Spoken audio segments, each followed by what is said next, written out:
Hello everyone, welcome back. तो continue करते हैं हम लोग अपने ज्योग्राफी की सीरीज़ में जो हम लोग पढ़ रहे थे। देखिए, लास्ट लेक्चर में हमने देखा था कि कैसे फॉर्मेशन होता है, यूनिवर्स कैसे बनता है, स्टार्स कैसे बनते हैं, प्लैनेट्स कैसे बनते हैं। उसके बाद how the formation of earth took place, how the differentiation inside the earth happened, and what was the phenomena of the formation of the atmosphere. Atmosphere कैसे आया, डी गैसिंग कैसे हुआ। उसके बाद अर्थ के रोटेशन से क्या फ़र्क पड़ता है, अर्थ टिल्टेड है, अर्थ रेवोल्यूशन जो होता है उसका सीजन्स पे क्या असर पड़ता है, टिल्टेड एक्सेस से क्या मूवमेंट्स होती हैं, and finally when the earth rotates about its own axis as well as earth जो है ओवरऑल सन के अराउंड भी रिवॉल्व करती है। इस पूरे मैकेनिज्म से क्या फ़र्क पड़ता है सोलर सिस्टम के अंदर और हमारे अर्थ पे जो सीजन्स आते हैं, जो एटमॉस्फेरिक चेंजेस आते हैं, क्लाइमेट चेंजेस आते हैं, वो सब हमने बात करी। ठीक है, तो आगे बढ़ने से पहले एक बार देख लेते हैं कि हमें कितना याद है। ज़रा ध्यान से देखेंगे सभी लोग। ये यूपीएससी में क्वेश्चन आ चुका है। तो देखिए, इस क्वेश्चन में पूछा हुआ है कि variations in the length of day time and night time from season to season are due to. ध्यान से पढ़ेंगे दोबारा से। Variations in the length of day time and night time from season to season. देखिए, हमने पढ़ा था, हमने सॉल्स्टिस के बारे में बात करी थी, summer solstice, winter solstice, equinox, right, जिसमें स्प्रिंग होता है, ऑटम होता है। तो उन्होंने ये नहीं पूछा कि सीज़न से सीज़न में चेंजेस क्यों होते हैं। उन्होंने ये पूछा है कि जो लेंथ है दिन की और रात की, छोटी या बड़ी, या वेरिएशंस सीज़न से सीज़न किस कारण से होते हैं। अब सोचिए कि अगर हमारे पास सन है, राइट, और सन के अराउंड अर्थ रिवॉल्व कर रही है और रोटेट भी कर रही है। अर्थ रोटेट कर रही है, रेवोल्यूशन तो है ही सन के कंप्लीटली एक इलिप्टिकल पाथ में, डेफिनेटली रेवोल्यूशन तो है ही। लेकिन अगर स्ट्रेट ऑर्बिट अपने खुद के एक्सिस पे रिवॉल्व करती और वो स्ट्रेट होता, और स्ट्रेट रहने पे देखिए क्या होता, सन की जो रेज हैं वो कंप्लीटली इस जगह पे होती, इसे ए मान लीजिए, इसे बी मान लीजिए। रोटेट होने के बाद क्या होता, रोटेट होने के बाद ये होता कि बी इस जगह पे आता, ए इस जगह पे, फिर से अगले दिन फिर क्या होता, next day again the B this place, A this place. मतलब एक जैसा दिन और एक जैसी रात ए फेस कर रहा है, एक जैसा दिन एक जैसी रात बी फेस कर रहा है। तो क्या यहाँ पे चेंजेस होते डे टाइम और नाइट टाइम के लेंथ ऑफ द डे में? ऐसा तो कभी नहीं होता। तो खाली रोटेशन हो रहा है स्ट्रेट एक्सिस पे, तो इससे तो कोई असर नहीं पड़ता। ये ऑप्शन चले जाएगा, earth rotation on its axis. Earth revolution around the sun in an elliptical orbit, this is the elliptical orbit. बीच में हमने पढ़ा था सन होता है, ये डिफरेंट डिफरेंट पोजीशंस हमने पढ़ी थी last time, these were the positions. और हमने देखा था इन सभी पोजीशंस पे अर्थ टिल्टेड होती है, और ये भी देखा था जब टिल्ट होता है तो इस जगह पे मैक्सिमम हीट रिसीव होती है, इस पर्टिकुलर पोजीशन पे, राइट। जैसे हम नॉर्दर्न हेमिस्फीयर में जब समर्स होता है तो समर सॉल्स्टिस बोलते हैं, वेयर एज जब यहाँ पे इस केस में नॉर्दर्न हेमिस्फीयर में जब विंटर होता है तो उसे विंटर सॉल्स्टिस बोलते हैं। तो इन चारों कंडीशंस में आप देखिए, इलिप्टिकल ऑर्बिट तो है, लेकिन अगर अर्थ यहाँ पे इंक्लाइन ना होकर स्ट्रेट होती तो फिर से क्या होता, फिर से यही होता, same length of day same length of night. इसका मतलब खाली रेवोल्यूशन भी रोल नहीं प्ले कर रहा। Latitudinal position of the place, उससे भी कोई फर्क नहीं पड़ता कि लैटिट्यूडनल पोजीशन क्या है, उससे डे टाइम और नाइट टाइम में चेंजेस थोड़ी ना आ जाएंगे। सीजन से सीजन के चेंजेस होने के कारण क्या है, वो है revolution of the earth on a tilted axis. अगर टिल्टेड एक्सिस पे अर्थ रिवॉल्व कर रही है सन के अराउंड, तभी तो जब ये जो पॉइंट है ए, जब ये इस पोजीशन पे है समर सॉल्स्टिस वाली पे, तो इसमें लॉन्गर डेज हैं। जब ये पॉइंट घूम करके यहाँ से यहाँ पहुँचता है तो विंटर सॉल्स्टिस आता है, यानी यहाँ पे नॉर्दर्न पोल को रात रहती है 6 मंथ्स तक। इसका मतलब क्या है, इसका सिंपल मीनिंग ये है कि लॉन्गेस्ट डे से लॉन्गेस्ट नाइट तक वेरिएशन हो रहा है। जिस जगह पे कभी सिर्फ दिन हुआ करता था उस जगह पे आज सिर्फ रात होती है। उसके और नीचे आइए थोड़ा सा लैटिट्यूड पे, तो जिस जगह पे दिन बड़े होते थे आज उस जगह पे दिन क्या हैं, छोटे हैं, क्योंकि सन की रेस से वो दूर है। इसीलिए रेवोल्यूशन एक रीजन है, लेकिन टिल्टेड एक्सिस होना चाहिए था। Answer correct is D, right. Cool है सभी लोग, पढ़ के आए थे सभी लोग, रिवाइज करा था? नहीं तो फिर रिवाइज करेंगे और फिर दोबारा से क्वेश्चन को सॉल्व करेंगे। ठीक है, तो आज हम लोग बढ़ते हैं। हमने अब तक बात करी external reason, external of the earth की, कि सोलर सिस्टम फॉर्मेशन कैसे होते हैं, गैलेक्सीज कैसे बनती हैं, स्टार्स कैसे बने। आज हम बात करेंगे अर्थ के अंदर कैसे चीज़ें बनी और कैसे डिफरेंशिएशन हुए। लास्ट लेक्चर में हमने थोड़ी सी एक ग्लिम्स ली थी कि अर्थ जब बनती है तो उस टाइम पे अर्थ का डिफरेंशिएशन होता है because in the primordial stage के टाइम पे because of the increase in density temperatures got increase, और इंक्रीज टेम्परेचर की वजह से जो भी हैवियर एलिमेंट्स थे वो सेंटर पे आते हैं और जो भी लाइट एलिमेंट्स होते हैं वो ऊपर जाते हैं। इसी वजह से ये जो differentiation of the heavy and light है, इस कारण से क्रस्ट, मेंटल और कोर बनते हैं, और 3 पार्ट्स में डिफरेंशिएशन होता है बाय एंड लार्ज।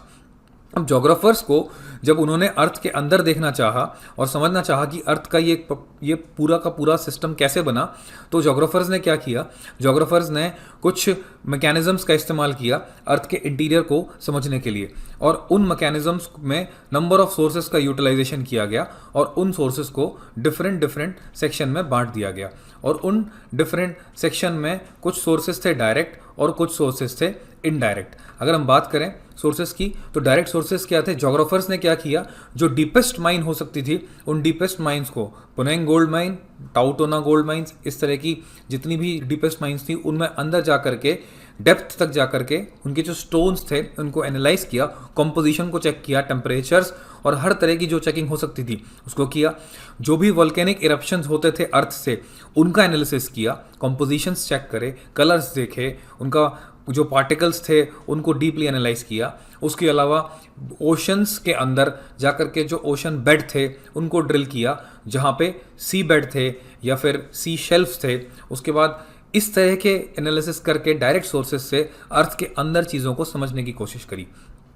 इससे जब जोग्राफर्स को ज़्यादा इन्फॉर्मेशन नहीं मिली, फिर से जोग्राफर्स ने अपनी रेंज को इंक्रीज़ किया और इनडायरेक्ट सोर्सेज का यूटिलाइजेशन किया।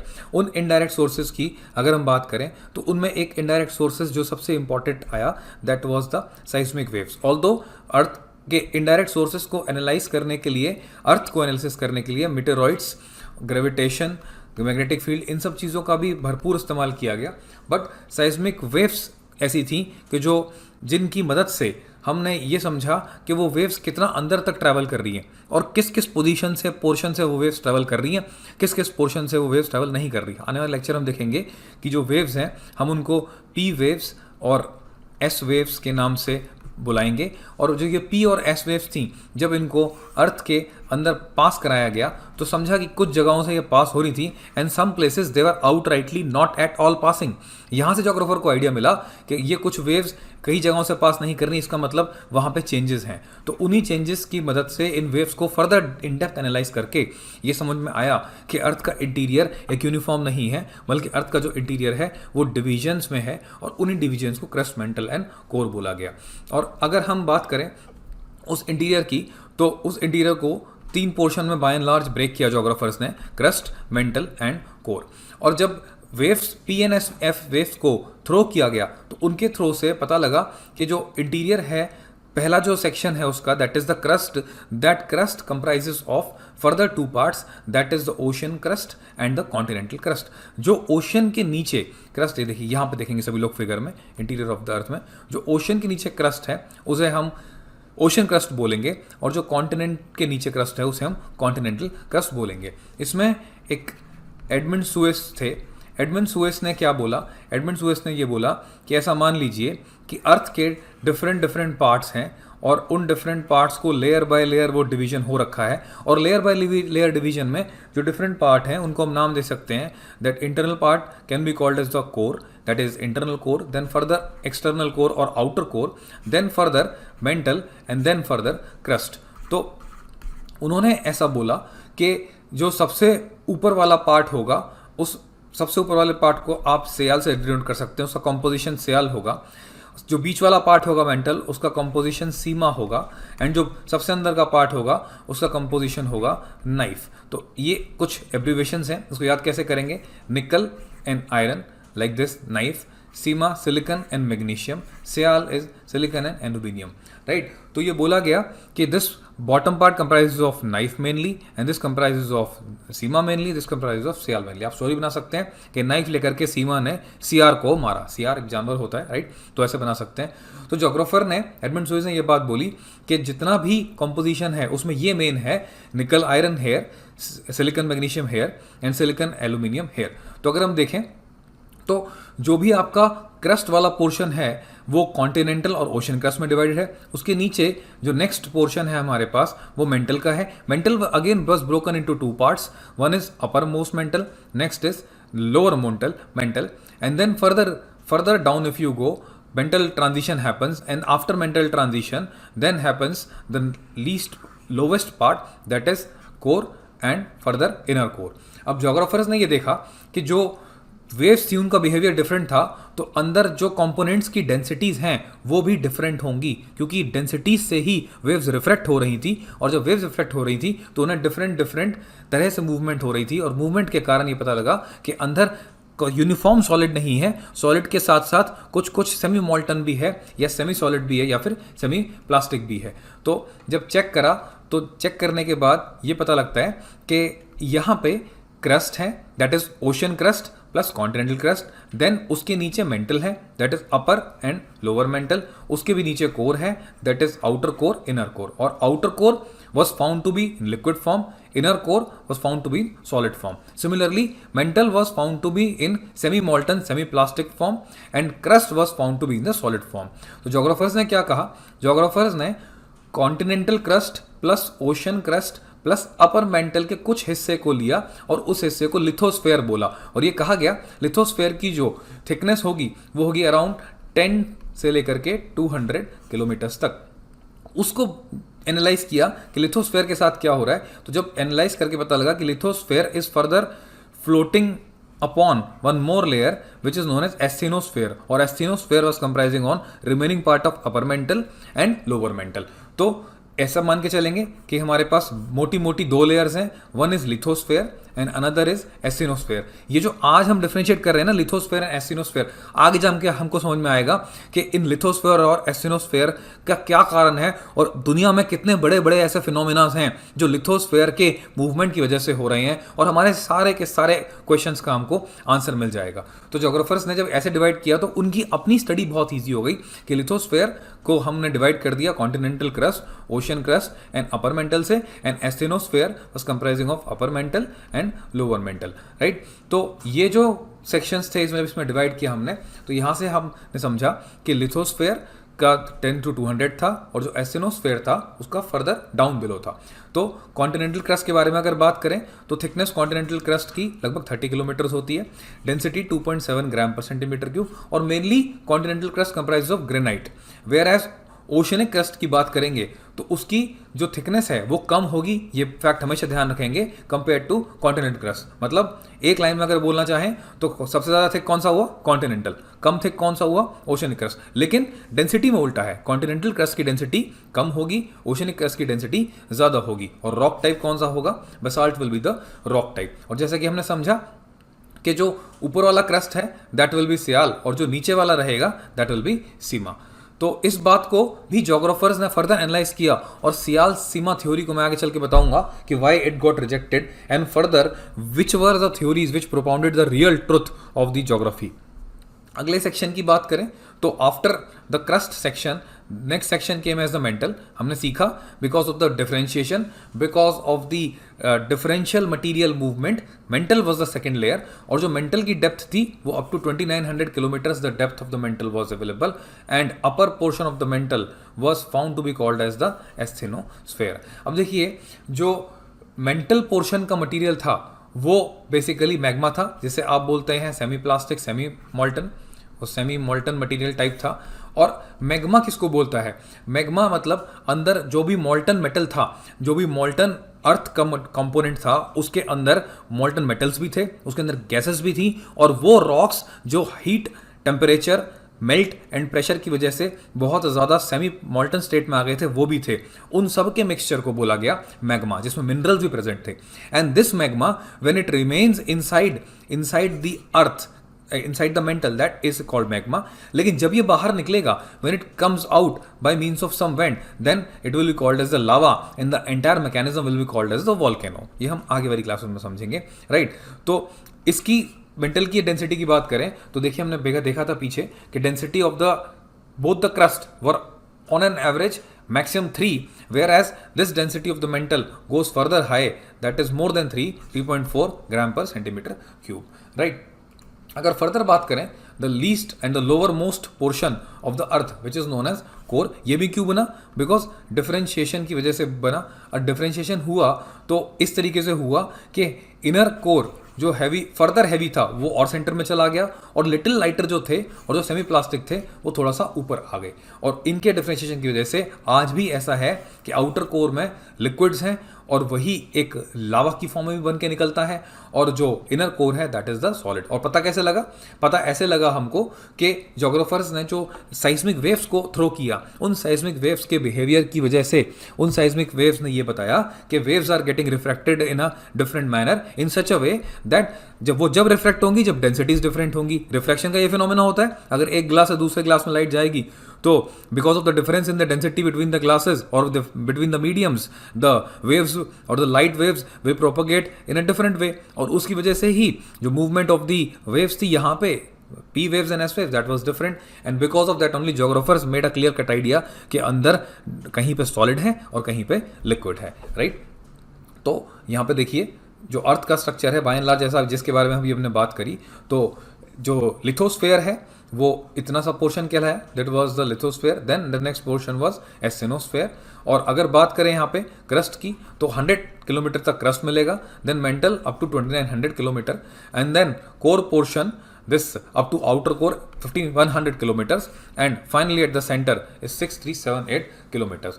अभी जो क्रस्ट, मेंटल यानी कि सीमा पोर्शन, और जो कोर यानी कि नाइफ पोर्शन, ये वाला, तो हमने सीखा है, हमने क्या सीखा था कि नाइफ लेकर के सीमा ने सियार को मारा, राइट। तो ये थ्योरी जो है, इस थ्योरी के अकॉर्डिंग इस पूरे डिफरेंशिएशन को बनाया गया, और इस थ्योरी में ये कुछ डिसकॉन्टिन्यूटीज बनाई गई।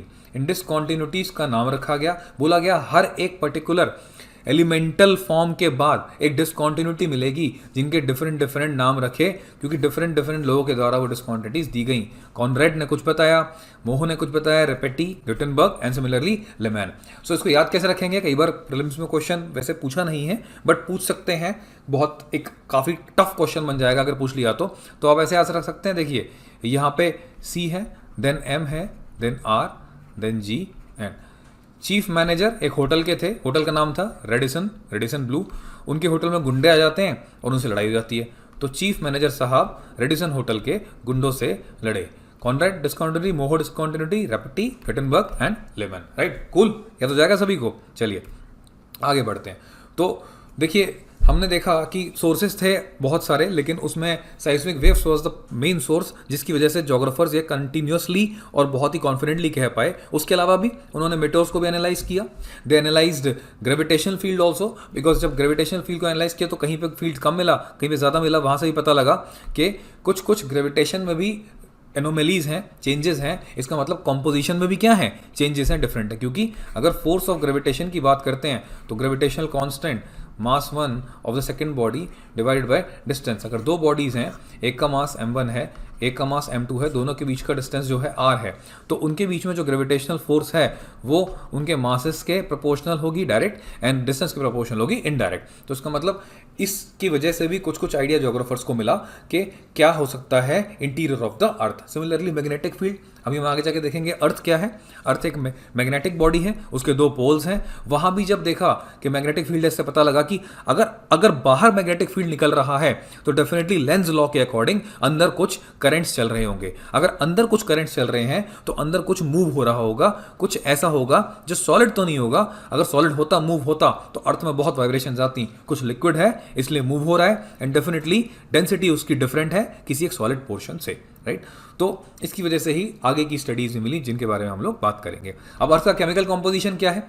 देखिए जब अर्थ को चेक किया गया केमिकली कि क्या क्या है, तो पता लगा कि कुछ चीज़ें उसमें बहुत एबंडेंट है। For example oxygen, silicon, magnesium और आयरन सबसे ज़्यादा है।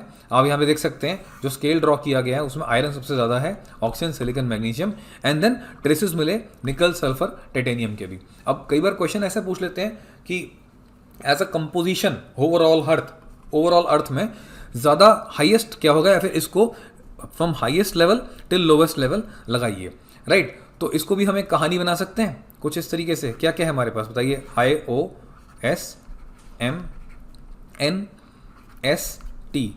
इंटरनल ऑर्गन सभी माइनर्स के नॉट सूटेबल फॉर ट्रीटमेंट। भाई माइनिंग में बहुत सारे लेबर्स थे, माइनिंग करते थे किसकी, कोल की, बहुत ज़्यादा एशेज उड़ती थी, their lungs got affected and some got lung cancer. जब चेक कराने गए तो डॉक्टर सेड कि इनके इंटरनल ऑर्गन्स बहुत ख़राब हो गए हैं सभी माइनर्स के, ये सूटेबल नहीं है ट्रीटमेंट के लिए। तो इंटरनल ऑर्गन सभी माइनर के नॉट सूटेबल फॉर ट्रीटमेंट। ठीक है, निमोनिक्स हैं भाई, सभी लोग अपना अपना बना सकते हैं, आप लोग अपना बनाइए, ठीक है, या फिर अगर नहीं मिलता तो उसको याद कर लीजिए। तो iron highest and titanium lowest and in between this is the order, right. तो देखिए, हम जोग्राफर्स की बात करें तो जब उनकी रिसर्च चल रही थी तो उन्होंने ये समझा कि अर्थ जो है उसके अंदर कुछ मैग्नेटिज्म है। और मैग्नेटिज्म कैसे हुआ, जब कंपास का इन्वेंशन हो रहा था उससे भी पहले की बात है कि जो मेटल्स थे या जो मूवमेंट्स थी या जो एनिमल्स के बिहेवियर्स थे वो सब चेंजेस हो रहे थे because of the magnetic poles. तो जोग्राफर्स ने आइडिया लगाया कि एक कुछ मैग्नेटिज्म है। जब रॉक्स की एजेस कैलकुलेट करी तो वहाँ से भी पता लगा कि मैग्नेटिज्म है। और मैग्नेटिज्म है तो क्यों है, क्योंकि अंदर कुछ मूवमेंट है, और कुछ मूवमेंट है तो डिफरेंशिएशन है, कुछ मॉल्टन मेटल भी है। तो फाइनली जब ये पॉस्टुलेशन दिया गया कि मैग्नेटिक फील्ड सही में एग्जिस्ट करता है तो पता चला कि हमारा जो जोग्राफिकल प्लेन है, जो हमारा जोग्राफिकल एक्सिस है, उससे जो मैग्नेटिक एक्सिस है वो अराउंड 11 डिग्री के इंक्लिनेशन पे है with respect to rotational axis.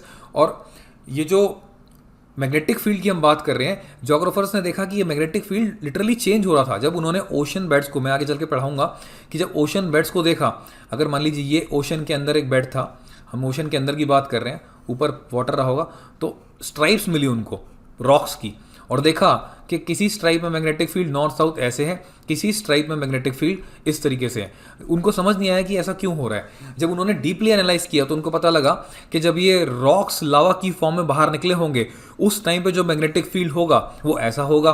उसके बाद जब ये आगे बढ़ गए तो उस टाइम पे मैग्नेटिक फील्ड जो होगा वो ऐसा होगा। तो जैसे जैसे रॉक्स निकलते चले गए अंदर से, जिस जिस टाइप पे उस टाइम पे जो मैग्नेटिक फील्ड था वो मैग्नेटिज्म रॉक्स ने कैच किया मॉल्टन फॉर्म में, और जब ठंडे हो गए तो वैसा ही मैग्नेटिज्म जीवन भर के लिए उन्होंने अपने अंदर रख लिया। तो वहाँ से जोग्राफर्स ने एनालाइज किया कि मैग्नेटिक फील्ड कांस्टेंट नहीं है, वो तो चेंज हो रहा है, वो तो डायनेमिक है। और जब वो डायनेमिक है तो उसी की मैग्नेटिक फील्ड के चेंजेस और उसके वेरिएशंस को बेटर अंडरस्टैंड करके उन्होंने पता लगाया कि अंदर ज़रूर कुछ ना कुछ कोर ऐसी है जो लिक्विड फॉर्म में है, साथ ही साथ वो क्या है, मेटलिक है, मेटलिक भी है। तो जब फर्दर एनालिसिस किया, जब पता ही लग गया कि अंदर डिफरेंशियल मटेरियल भी है और लिक्विड भी है, मॉल्टन भी है, हीटेड अप भी है, साथ में मेटल भी है। तो जब पता लगा कि उसके अंदर मेटल है, मॉल्टन मेटल है, तो डेफिनेटली मैग्नेटिक फील्ड का भी पॉस्टुलेशन पक्का किया। एंड देन फाइनली पता लगा कि इसके अंदर, इस अर्थ के अंदर अगर किसी तरह का एक मॉल्टन मेटल रोटेट कर रहा होगा, उस रोटेशन की वजह से ही इलेक्ट्रॉन्स का फ्लो हो रहा होगा।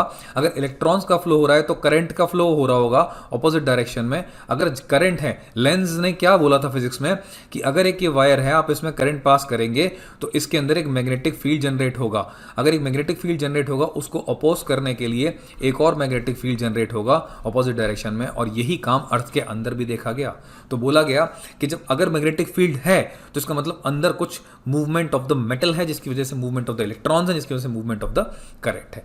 तो ये जो लिक्विड आयरन का फ्लो है, जिसकी वजह से इलेक्ट्रिक करंट बनता है और फर्दर इंटर्न उसकी वजह से मैग्नेटिक फील्ड बनता है, इसी को तो हम क्या बोलते हैं, डायनेमो इफेक्ट, राइट। तो ये बेसिकली मूवमेंट हुई क्यों मॉल्टन मेटल की, जो अंदर टेम्परेचर, प्रेशर और कॉम्पोजिशन में चेंजेस थे, उसकी वजह से मूवमेंट्स हुई, और जो मूवमेंट हुई उसकी वजह से कन्वेंशन करंट थे, कन्वेक्शन करंट्स की वजह से ही हमारे पास ओवरऑल एक करंट का फ्लो हुआ, और करंट के फ्लो होने के कारण ही एक मैग्नेटिक फील्ड का जन्म होता है, राइट।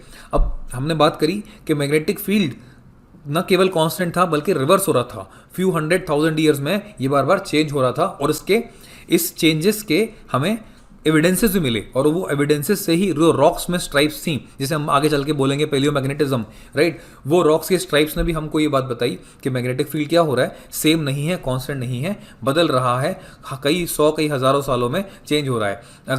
अगर यहाँ पे नॉर्थ है आज और साउथ है, तो कल क्या हो सकता है, यहाँ पे साउथ और यहाँ पे नॉर्थ। और ये बात हमने ओशन के बेड को एनालाइज करके उसकी जब स्ट्राइप्स चेक करी तो वहाँ पे जो डिफरेंट स्ट्राइप्स में डिफरेंट डायरेक्शन के मैग्नेटिक फील्ड्स थे, वहाँ से हमको पता लगता है कि मैग्नेटिक फील्ड एक कांस्टेंट नहीं है, मैग्नेटिक फील्ड चेंज हो रहा है। और हमने बात करी कि जो ग्रेविटेशन फोर्स है, gravitation force is directly proportional to the masses, और अगर ग्रेविटेशनल फोर्स मास के प्रोपोर्शनल है तो जहां भी अर्थ के ऊपर भी अगर मास नॉन यूनिफॉर्म होगा तो ग्रेविटेशनल फोर्सेस भी वेरी करेंगी। अगर ग्रेविटेशनल फोर्सेस वेरी करेंगी तो डिफरेंट डिफरेंट प्लेसेस पे different different magnitude of gravitational forces होंगी, और इसी को बोला जाता है ग्रेविटेशनल एनोमलीज, कि जहां पे डिफरेंट होती हैं forces of the gravitation because of the different distribution, uneven non-uniform distribution of the masses, that is known as different gravitational forces, and that is what gravitational anomaly। अब देखिए यहाँ पे जो जियोमैग्नेटिक फील्ड्स हैं हमारे पास, हम ऐसे देख सकते हैं, इस वाली आप डायग्राम पे ध्यान देंगे सभी लोग ज़रा। देखिए जो डायग्राम है इसमें देखेंगे, अगर ये हमारा जोग्राफिकल नॉर्थ पोल है तो ये हमारा मैग्नेटिक नॉर्थ पोल है। सिमिलरली जोग्राफिक साउथ पोल है तो this is the magnetic, these are the magnetic lines of force. Magnetic lines of force की अगर आप बात करें तो यहाँ पे इन्होंने क्या किया है, यहाँ पे नॉर्थ नीचे है, साउथ ऊपर है। नॉर्थ से lights, all the lines will come out, they will emanate and they will enter into the southern pole. So north pole से बाहर निकलेंगी साउथ पोल से। अगर आप ध्यान से देखें इस फिगर में तो यहाँ देखिए इस वाले रीजन में और इस वाले रीजन में compare to other region the magnetic lines of force are concentrated in these two regions. That is why at the poles magnetic lines of force are very very concentrated and the magnitude is very very high. यही कारण बनेगा आगे चल के बहुत ही अलग तरह की खूबसूरत एंड अट्रैक्टिव लाइट्स का, जो कि नॉर्थ और साउथ पोल पे हमको दिखाई देंगी, राइट। अब इस जो मैग्नेटिक फील्ड हमें मिल रहा है पोल्स पे, इसका सिग्निफिकेंस क्या है? देखिए सन है ना, अगर यहाँ पे हमारे पास सूरज है और सन से अगर रेज निकल रही है तो sun doesn't only throws rays light but sun throws lot of energy also. In that energy there are electrons, there are protons as well as there are highly magnetically charge particles. ये charge particles electron protons एक group में आते हैं जिसे हम क्या बोलते हैं, we call it as the solar wind. And these solar wind if suppose magnetic field of the earth is not there, they will directly hit upon the earth atmosphere and disturb with the satellites, communication networks, all type of electronic instruments will be affected and their functioning will be affected or may be disrupted। तो इसको एक magnetic field की एक layer हमारे पास है जिसे हम क्या बोलते हैं, मैग्नेटोस्फेयर। ये लेयर बचाती है हमें, एक एज अ शील्ड एक्ट करती है, किससे, जो भी सोलर फ्लेयर्स आती हैं और जो भी सोलर लाइट्स आती हैं। उसके अलावा मैंने बताया क्योंकि यहाँ पे मैग्नेटिक फील्ड कंसंट्रेटेड होते हैं, जब कभी ऐसा होता है कि समटाइम्स दी सोलर फ्लेयर्स और you can say solar winds leak inside our magnetosphere, तो जब लीक करती हैं तो उस टाइम पे दे इंटरैक्ट विद द एटमॉस्फेयर। ये अर्थ का एटमॉस्फेयर है और यहाँ पे मैग्नेटिक लाइन्स ऑफ फोर्स भी बहुत ज़्यादा कंसंट्रेटेड हैं, they will interact with this atmosphere, these are the solar wind, and when their interaction takes place, north pole also as well as south pole also, because of their interaction there happens the reaction between the two and maybe physical and maybe different kind of reaction, and because of this reaction what happens, because of the reaction there happens the lightning, जिनको हम north pole में बोलते हैं aurora. North और south दोनों में aurora बोलेंगे, north में ऑरोरा बोरियोलिस, साउथ में ऑरोरा ऑस्ट्रेलिस। और क्या हेल्प करता है, जो भी मैग्नेटिक पोल्स हैं हमारे वो कंपास की तरह एक्ट करते हैं। हम कंपास यूज़ करते हैं, कंपास को हेल्प करते हैं वो लोकेट करने में, नॉर्थ कहाँ पे है, साउथ कहाँ पे है। मैग्नेटो परसेप्शन एक ऐसा फिनोमिना है, जितने हमारे पास एनिमल्स हैं जो मैग्नेटिक फील्ड से गवर्न होते हैं उनको हमारा नेचुरल अर्थ का नॉर्थ और साउथ पोल गवर्न करता है और बताता है। बीच में कुछ एनालिस्ट एनवायरमेंटलिस्ट ने यह भी बताया, जो ऑलिव रिडले टर्टल्स आती हैं और जो हर साल इंडियन कोस्ट पे आती हैं, रूकरीज में अपने एग्स लेकर के चली जाती हैं, उनको डायरेक्शन कैसे मिलती है। तो many scientist, many geographers and environmentalist had this argument कि because of the navigation by the natural earth south and north pole, their own magnets inside their body gets attracted by that, and because of that they visit on the given shore and lay their eggs, right। तो उसके अलावा geomagnetic field का और क्या है, तो हमने बताया जियोमैग्नेटिक फील्ड से खाली ऐसा नहीं कि एनिमल्स ही मूव कर रहे हैं, बल्कि पेलियोमैग्नेटिज्म का पता लग रहा है। मतलब अगर आप सी बेड को एनालाइज करते हैं तो आप सी बेड, मान लीजिए यहाँ पे कभी लावा निकला था, ये पूरे एरिया में, ये सारे बीच में सी बेड के अंदर, हम आगे चल के हम डिस्कस करेंगे, जब सी बेड के अंदर से लावा निकलेगा तो रॉक्स यहाँ बनेंगे आसपास।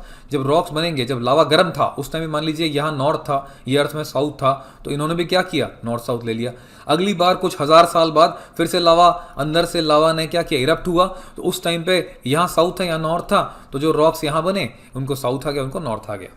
तो जब स्ट्रिप्स को एनालाइज किया गया तो पास्ट रिकॉर्ड्स का पता लगा, और जब पता लगा जियोमैग्नेटिज्म का तो ऐसा माना गया कि जो जो रॉक्स यहाँ दूर दूर तक थी उनकी एजेस का भी पता लगा, राइट। पेलियोमैग्नेटिक स्टडीज़ हमने करी, हमने प्लेट टेक्टोनिक्स के बारे में जाना, सी फ्लोर स्प्रेडिंग के बारे में जाना। हम आगे चल के सभी थ्योरीज के बारे में बात करेंगे, लेकिन हम देखेंगे कि जो मैग्नेटिक फील्ड है that will be the sole propounder. Sole एक ऐसी हेल्प देगा हमको जो बताएगा सभी की सभी थ्योरीज को एक्सप्लेन करने के लिए। और सबसे बेस्ट बात क्या देखी, जो भी सोलर फ्लेयर्स आ रही हैं, सोलर विंड्स, उनसे हमें प्रिवेंट करता है, उनसे हमको बचाता है, ठीक है।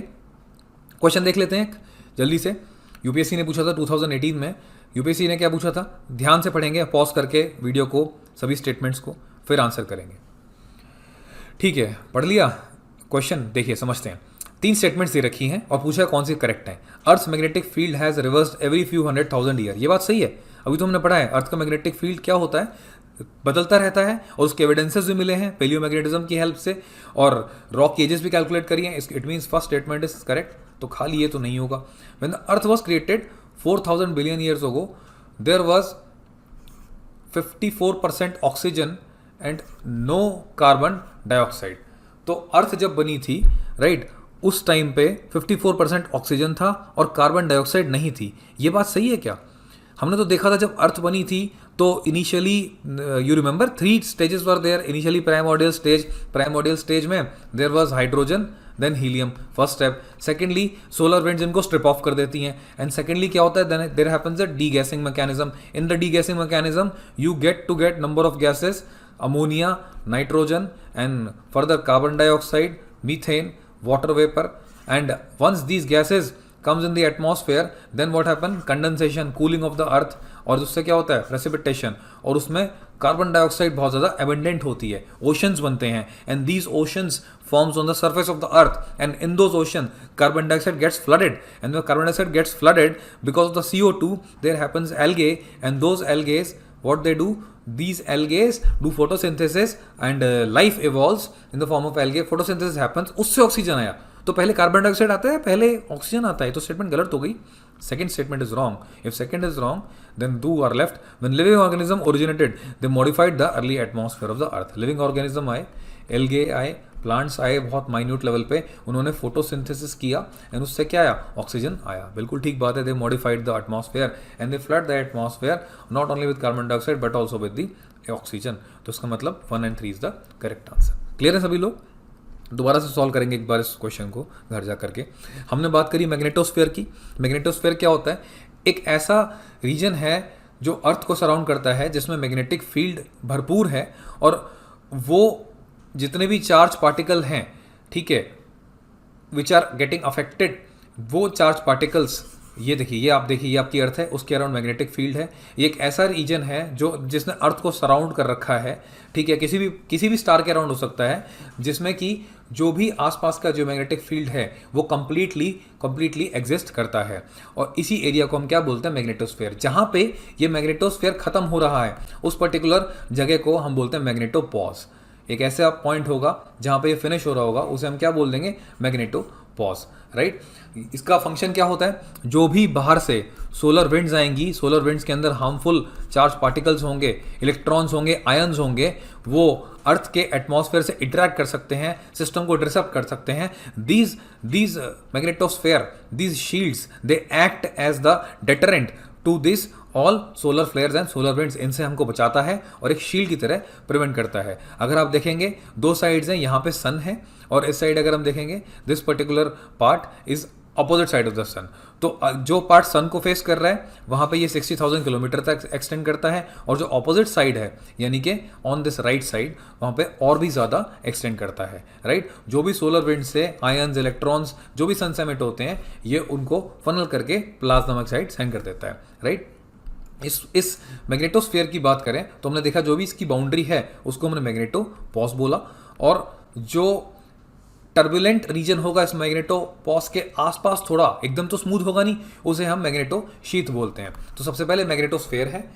कोई भी चीज़ देखिए, हम आगे पढ़ेंगे, जब हम अर्थ के ऊपर एटमॉस्फेयर पढ़ेंगे, will be studying about the layers of the atmosphere. For example troposphere, stratosphere, और जो उनका एंड होगा, transition between the two, for example between troposphere and stratosphere, that will be tropopause. Similarly between magnetosphere and the next, that will magnetopause. और फर्दर अगर बात करें मैग्नेटोशीथ के भी आगे तो एक रेडिएशन बेल्ट्स होंगी, वॉन एलन रेडिएशन बेल्ट्स बोलते हैं, जिसमें हाई एनर्जी चार्ज पार्टिकल्स रहेंगे जो कि बाहर से भी आ रहे हैं और यहाँ से भी धकेले गए हैं। उस बेल्ट की अगर हम बात करें तो उस बेल्ट के अंदर और बाहर इलेक्ट्रॉन्स और प्रोटॉन्स होंगे, जिनकी जो थिकनेस है, डिस्टेंस है 1000 से लेके 5000 किलोमीटर होगा, और बाहर की बात करेंगे तो 15000 से लेके 25000 किलोमीटर होगा अबव द इक्वेटर, राइट। तो नेक्स्ट मैग्नेटिक स्टॉर्म्स, जो भी मैग्नेटिक फील्ड वेरी होता है, ठीक है, उस पीरियड को, जिस टाइम पे मैग्नेटिक फील्ड का वेरिएशन हो रहा है, उसी को हम क्या बोलते हैं, मैग्नेटिक स्टॉर्म्स बोलते हैं। अब ऐसा क्यों होता होगा? देखिए, बहुत स्ट्रॉन्ग, बहुत ही हाई टेम्परेचर और हाई प्रेशर और हाई वेलोसिटी से जो सोलर विंड्स हैं वो कोलाइड करती हैं मैग्नेटोस्फेयर को, और जब मैग्नेटोस्फेयर में कोलाइड करती हैं, ऐसा मान के चलिए कि एक तूफान आता है सोलर विंड्स का, and when the storm of that solar wind hits upon the magnetosphere, तो उस टाइम पे मैग्नेटोस्फेयर को डिसरप्शन और डिस्टर्बेंस फील होती है, और जब वो जो डिस्टर्बेंस होती है उसी को हम मैग्नेटिक स्टॉर्म बोलते हैं, क्योंकि हमारे मैग्नेटिक फील्ड में एक तूफान टाइप का फील होता है, एक डिसरप्शन टाइप की फील होती है। उससे होता क्या है, उससे इलेक्ट्रिक करंट्स जनरेट होते हैं आसपास के अर्थ के सराउंडिंग, और उनको हम रिंग करंट बोलते हैं। They are calling as a ring current, they which are generated because of the disruption and disturbance caused by the solar wind to over the magnetic fields. And mostly equator के ऊपर ये concentrated होते हैं। बताइए जरा क्यों? Because अगर आप ये देख पा रहे हैं, ये इस डायग्राम पे देखिए, अगर ये डायरेक्टली है तो it will directly hit the upon the equator. Equator is the place where the sun rays will hit at the perpendicular and they will have maximum concentration upon the equator। तो उससे होगा क्या, जितने भी हमारे artificial satellites हैं, long range radio communication system है, telephonic system है, वो सब डिसरप्ट होंगे, राइट। और जितने भी जीपीएस सिस्टम्स हैं वो सब भी इसी के ऊपर डिपेंडेंट होते हैं, they also may gate disrupted. तो ये हमने देखा कि जो मैग्नेटोस्फेयर है वो तो एक शील्ड की तरह एक्ट करता है और वो बचाता है, और जो मैग्नेटिक स्टॉर्म्स हैं, जब कई बार ऐसा होता है कि सोलर विंड्स आकर के हिट करेंगी मैग्नेटिक फील्ड को, डिसरप्ट करेंगी, at that point of time there will be storms generation, there will be disrupted wind movement, disrupted magnetic field movement, that will be called as magnetic storms, right. अब अगर हम बात करें आगे auroras, हमने discuss किया था। देखिए जरा एक बार डायग्राम पे ध्यान देंगे सभी लोग। यहाँ पे देखिए, आपको दिख रहा होगा ये ग्रीन कलर की, और यहाँ पे थोड़ा सा colourful beautiful type. Here you can see green red orange mix here also. Basically they are mostly visible in the poles area. ये पोल में विजिबल होती हैं। नॉर्थ पोल में अगर हम विजिबल होंगी नॉर्दर्न हेमिस्फेयर में, तो हम इन्हें ऑरोरा बोरियलिस बोलते हैं। अगर साउथ में होती हैं तो हम इन्हें ऑरोरा ऑस्ट्रेलिस बोलते हैं। जनरली देखिए होता क्या है कि जब हमारे मैग्नेटोस्फेयर में बाहर से कुछ आने वाले फॉरेन पार्टिकल्स, जिसमें कि इलेक्ट्रॉन्स और आयंस, जब लीक कर जाते हैं मैग्नेटोस्फेयर के अंदर, और अंदर आते आते हमारे अपर एटमॉस्फेयर तक पहुंच जाते हैं, उससे क्या होता है, जब भी इलेक्ट्रॉन्स और आयंस और कोई भी फॉरेन पार्टिकल्स हमारे एटमॉस्फेयर, मान लीजिए ये हमारा एटमॉस्फेयर है, इसमें लीक करेंगे, तो हमारे एटमॉस्फेयर में जो ऑक्सीजन और जो नाइट्रोजन है उसके साथ आके these electrons, ions and foreign particles they interact, and when they interact with these two, this lead to the excitation of the oxygen and nitrogen. Oxygen nitrogen को they excite, and because of the excitation oxygen and nitrogen changes their orbit from their stable to their unstable, highly energetic, and that energetic state of these oxygen nitrogen lead to the emanation of the energy। और यही energy किस form में निकलती है, light की form में निकलती है, और इसी लाइट को हम क्या बोल रहे हैं, ऑरोरास बोल रहे हैं, राइट। ये पोल्स के अराउंड मिलते हैं, और क्यों मिलते हैं, क्योंकि वहां पे जो मैग्नेटिक फील्ड हमने पढ़ा था थोड़ी देर पहले वो ज़्यादा होता है। नॉर्थ पोल में देखेंगे तो ऑरोरा बोरियोलिस, एंड साउथ में देखेंगे तो ऑरोरा ऑस्ट्रेलिस हम इनको बोलते हैं, राइट। तो इस तरीके से हमने यहाँ पे समझा कि कैसे मैग्नेटिक फील्ड वेरी करता है, और हमने क्वेश्चन सॉल्व किया। और मैग्नेटिक पोल्स हमारे पास डिफरेंट पोजीशंस पे हैं और वेरी कर रहे हैं, और चेंजेस होते हैं कुछ 100,000 ईयर्स में। ग्रेविटेशन फोर्सेस भी मास से अफेक्ट होती हैं, they are also not constant, और जहाँ पे मास डिफरेंट होगा वहाँ पे फोर्स डिफरेंट होगी। इसे तो क्या बोलते हैं, ग्रेविटेशन एनोमली। और अर्थ एक ऐसा डायनेमो इफेक्ट शो करती है जिसमें कि मैग्नेटिक फील्ड है because of the internal movement of the metallic metal, and that metallic metal movement lead to the movement of the current, and because of the current magnetic field arises, एंड इसी वजह से north pole और south pole भी मिलते हैं, right. और structure of the अर्थ को हमने स्टडी भी किया, राइट। तो चलिए अब इसके बाद हम लोग नेक्स्ट टॉपिक की तरफ आगे बढ़ते हैं।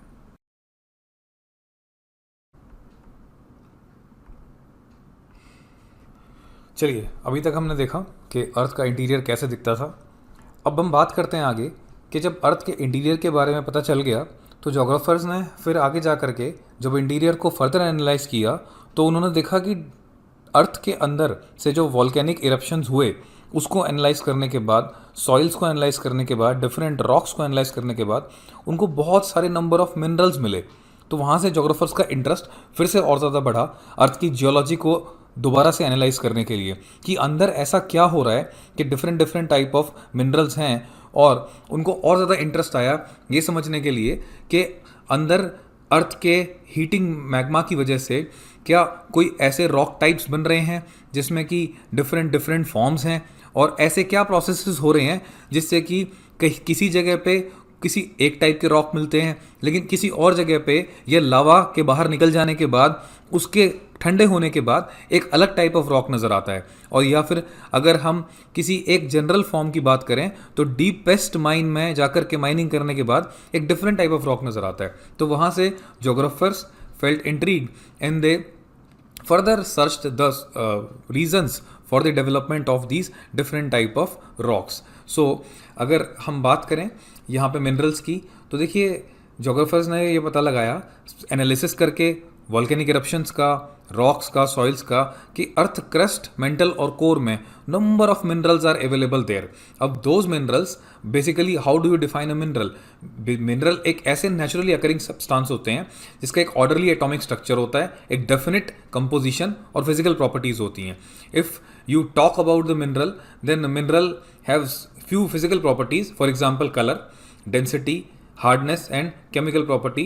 On the basis of composition minerals को जोग्राफर्स ने different टाइप में क्लासीफाई किया, metallic minerals and non metallic minerals. Metallic minerals में ferrous, non ferrous and precious. Ferrous कौन से? जिसमें आयरन का एक एलिमेंट हो, नॉन फेरस यानी non iron based, and precious means gold, platinum, all these are precious minerals. Whereas non metallic minerals जिसमें metallic content नहीं था, organic and inorganic. We can all understand organic means fossil fuels हमारे हो सकते हैं, coal, petroleum and gases. Inorganic means sulphur, rocks, all these things, right. लेकिन जब analyse किया गया, भले ही वो बाहर निकलने वाला लावा हो, भले ही वो इंटरनल मैग्मा हो, या फिर वो क्रस्ट हो, या फिर वो मेंटल हो, जब एनालाइज किया कि ये मिनरल्स आए कहाँ से, तो सबका बेसिक सोर्स एक ही मिला, that was the magma. And magma हमें पता है कि that lies in the interior of the अर्थ। जब फर्दर रिसर्च की गई तो ये देखा गया कि फॉसिल फ्यूल्स हों वो भी, और आयरन ओर हो या निकल हो या कॉपर हो, मैग्नीशियम हो या फिर कोबाल्ट हो, all the small small minerals और large major and minor both found there sources inside the earth. तो मिनरल्स जब थे, एक बहुत पुरानी बात है, 2400 मिलियन ईयर्स पहले एक ग्रेट ऑक्सीजनेशन इवेंट हुआ था। उस इवेंट को ऑक्सीजन कैटास्ट्रॉफी बोलते हैं, जिसमें मिनरल की एक बहुत भयानक और एक्सप्लोसिव ग्रोथ हुई, जिससे कि मिनरल्स की जो डाइवर्सिटी है, देखिए पहले जो मिनरल्स थे ना वो बहुत ही लिमिटेड थे, और जब ये ग्रेट ऑक्सीजनेशन इवेंट होता है तो मिनरल्स की डाइवर्सिटी अपरंपार होती है और बहुत ज़्यादा बढ़ जाती है। And this diversity of the mineral led to the formation of the number of minerals. लेकिन तब भी जब देखा गया तो पता लगा कि जो अर्थ की क्रस्ट है स्टिल दे आर होल्डिंग, मतलब अगर बात करें क्रस्ट सॉलिड फॉर्म में है और इंटीरियर लिक्विड फॉर्म में है, लेकिन फिर भी जो क्रस्ट है वो बहुत ज़्यादा अमाउंट ऑफ मिनरल्स को होल्ड करे हुआ था अपने अंदर। इसीलिए आज भी जब हम माइनिंग करते हैं तो माइनिंग के टाइम पे we can not go beyond the crust, but still we get huge number of minerals with us. ठीक है, कुछ मिनरल्स हैं हमारे पास जिनके बारे में हम बात कर लेते हैं। डायरेक्टली यूपीएससी क्वेश्चन नहीं पूछती इनसे कभी भी कि इस मिनरल को बताइए, लेकिन इनडायरेक्टली आपकी नॉलेज बहुत जगहों पे काम आ सकती है। एप्लीकेशन के क्वेश्चंस आ रहे हैं, हमने देखा है, तो वहाँ पे आप इनको अप्लाई करके इजीली क्वेश्चन को क्रैक कर सकते हैं। फॉर एग्जांपल इंपॉर्टेंट मिनरल्स में फेल्ड्स्पार है, राइट। इसका सबसे ज़्यादा कंट्रीब्यूशन है पूरी अर्थ की क्रस्ट में। Half of the almost earth crust consist of the feldspar. कहाँ पे यूज़ हो रहा है ये? सिरामिक्स एंड ग्लास मेकिंग में। एप्लीकेशंस पे ध्यान देंगे। सिमिलरली क्वार्ट्ज काफ़ी फेमस मिनरल है, राइट। ये इंपॉर्टेंट कंपोनेंट है सैंड ग्रेनाइट का, और इसमें सिलिका, जनरली सिलिका पाया जाता है, और रेडियो और जो रेडार एप्लीकेशंस हैं आपकी उसमें क्वार्ट्ज मिलता है। और प्रॉक्सीन, अगर प्रॉक्सीन के कॉम्पोजिशन की बात करेंगे तो केमिस्ट से याद रखेंगे, that is calcium, aluminium, magnesium, iron, silicon. Approximately 10% के आसपास अर्थ क्रस्ट में पाया जाता है और जनरली मेटेरॉइड्स जो हैं वहाँ भी मिलता है। कई बार यूपीएससी अगर फ्यूचर में क्वेश्चन पूछे तो ऐसे पूछ सकती है कि विच of the following minerals is found in the meteoroids, तो प्रॉक्सीन आपका सही आंसर हो जाएगा वहाँ पे। ओलिवाइन की बात करें तो ओलिवाइन से ऐसे याद रखेंगे, मिस ओलिवाइन, जिनको ज्वेलरी बहुत पसंद है, miss magnesium, iron, silica, olivine is the mineral, jewellery में इस्तेमाल होता है, राइट। कुछ याद करने के तरीके हैं। एम्फीबोल की बात करें, हिस्ट्री में कैरेक्टर्स पढ़े हैं हमने, एम्बियन, पोरस, सोचिए उन पर मैगजीन बन रही है या कोई कॉमिक्स बन रही है, तो ऐसे याद रखेंगे कैमिक्स। Okay, calcium, aluminium, magnesium, iron, silicon, तो कैमिक्स हो गया, right. 7% of the earth crust को ये कंट्रीब्यूट करते हैं, लगभग 7% के अराउंड अर्थ क्रस्ट में पाए जाते हैं। माइका की बात करें तो माइका, जब इकोनॉमिक ज्योग्राफी पढ़ते हैं तो उसमें भी माइका जनरली आप BAKO से याद कर सकते हैं, बिहार, आंध्र प्रदेश, केरला, उड़ीसा, राइट। तो ये इन जगहों पे मिलता है। Whereas mica forms 4% of the earth crust. Electronic industries में मेजर एप्लीकेशन, तो जितने भी मिनरल्स हैं ये वाले, इसमें आपको थोड़ा सा रटना पड़ेगा। In these minerals you have to remember कि इनके अंदर कौन कौन से एलिमेंट्स हैं, क्या एप्लीकेशंस हैं, क्या परसेंटेज है। समटाइम्स पता नहीं यूपीएससी का कुछ भी टफ क्वेश्चन बना के पूछ सकती है। जनरली अभी तक इतना ज़्यादा क्वेश्चन इस पे आते नहीं है, बट क्योंकि पॉलिसी है कि कुछ छोड़ना नहीं है तो इसलिए हम कंटिन्यू कर रहे हैं, राइट। अब हम बात करेंगे देखिए रॉक्स की। देखिए रॉक्स को एनालाइज करने वाले जो जोग्राफर्स थे उनके सामने एक बहुत ही सस्पेंसफुल बात सामने आई कि जब they were analysing the rocks they saw that there were different forms of the rock, और हर फॉर्म एक दूसरे से देखने में अलग थी। तो जोग्राफर्स को ये बात बहुत ज़्यादा अटपटी सी लगी कि ऐसा कैसे पॉसिबल है कि अर्थ के अंदर से ही सब निकल रहे हैं, लेकिन एक रॉक है जिसके अंदर फॉसिल्स मिलते हैं और एक ऐसी रॉक है जिसमें कि फॉसिल नहीं मिलते। एक ऐसी रॉक भी है जो थोड़ी सी क्रिस्टलाइन टाइप की है, एक ऐसी रॉक है जो बिल्कुल ही दिखने में ब्लैक है। तो जोग्राफर्स का इंटरेस्ट इंक्रीज हुआ और उन्होंने रॉक की स्टडी करनी स्टार्ट की, and the science of the rock which the geographer studied is defined as the petrology, and the geographer who is studying the rock is known as petrologist. around rocks की बात करें तो rock की एक cycle उन्होंने analyse करी कि there is nothing like a rock which comes and then it will remain as same. ऐसा कुछ भी नहीं है, हर रॉक अपने आप में चेंज होगा और हमेशा because of the impression upon that, because of the processes and conditions which rock is subjected to, जिस कंडीशन को और जिस प्रोसेस से रॉक गुजरेगा उसके हिसाब से रॉक अपनी अपनी प्रॉपर्टीज़ को चेंज करेगा, और न केवल प्रॉपर्टीज़ बल्कि दिखने वाले अपने आउटलुक को भी चेंज करेगा। जिस तरीके से रॉक बना उसके बेसिस पे जोग्राफर्स ने मोटा मोटा बाय एंड लार्ज 3 पार्ट्स में रॉक्स को डिवाइड किया, that is igneous rock, sedimentary rock, metamorphic rock. पहले हम देखते हैं इंडिविजुअली ये रॉक्स कैसे बने, फिर हम देखेंगे कि ये रॉक्स आपस में कैसे कन्वर्ट हो सकते हैं। अगर हम इग्नियस रॉक की बात करें तो देखिए इग्नियस रॉक क्रिस्टलाइन फॉर्म का होता है, नोड्यूल्स टाइप के आपको दिखेंगे, क्रिस्टल टाइप के कुछ इस टाइप का दिखेगा। अगर आप थोड़ा सा इसको धूप में लेके हिलाएंगे तो it will be little shining also, क्योंकि इसमें छोटे छोटे क्रिस्टल्स होंगे which are as a nodule embedded inside. अब ये बनता कैसे है, देखिए हमने पढ़ा है अगर ये हमारे पास सरफेस है और सरफेस में यहाँ पे हॉट मैग्मा है, तो व्हेन दिस हॉट मैग्मा, यहाँ पे ये हॉट मैग्मा जब कूल होगा, when it will cool down, तो इसकी कूलिंग की वजह से जिस रॉक का फॉर्मेशन होगा that will be the igneous rock formation. अब जब मैग्मा कूल होता है तो कूलिंग की वजह से ये क्रिस्टलाइन शेप ले लेता है, and it is nothing to our surprise कि जब इतना हॉट इंटीरियर कूल होगा तो उसमें कोई भी लेयरिंग नहीं होती, it is just like a crystals आपस में गरम होते हैं। अगर ये एक गरम मोल्टन मिक्सचर था, इसमें छोटे छोटे क्रिस्टल्स थे, जैसे ये ठंडे होंगे क्रिस्टलाइन फॉर्म में आपस के एक दूसरे के साथ चिपक जाएंगे, तो there will be no sedimentation, there will be no layering, कोई लेयरिंग नहीं होगी इसके अंदर।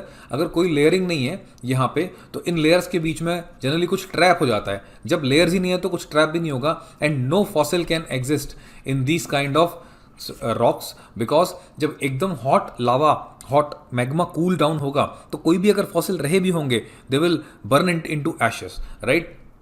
तो आज भी अगर हम बात करें, हमने पढ़ा है कि जो क्रस्ट है that is divided into continental crust and ocean crust, हमने सीखा है कि continental crust is thicker and ocean crust is thinner around 5 kilometre, around 30 kilometre. But अगर इनको कंबाइन करें 35 किलोमीटर, स्टिल अगर बात करेंगे यहाँ पे क्रस्ट तो लगभग 0 से लेके 100 किलोमीटर तक होता है, बट 16 किलोमीटर की बात करें, upper 16 kilometre, still it is made up of 95% of the igneous rock. तो that is what is the importance of the igneous rock for us. तो अगर इग्नियस रॉक के बारे में बात करें तो देख सकते हैं आप कि इग्नियस रॉक यहाँ पे इधर देखेंगे, देखिए फिगर में देखेंगे सभी लोग कि इग्नियस रॉक है this magma we are talking about. जब ये मैग्मा है, जब ये कूल डाउन होता है तब इग्नियस रॉक फॉर्म होते हैं। अगर ये बाहर आके कूल डाउन होगा यहाँ से तो उसे बोल देते हैं एक्सट्रूसिव, एक्सट्रूजन एक वर्ड यूज होती है बाहर निकलने के लिए, extrusive time kind of igneous rock. अगर ये अंदर ही कूल डाउन हो जाता है तो इसे हम बोलते हैं intrusive kind of the igneous rock. अब ये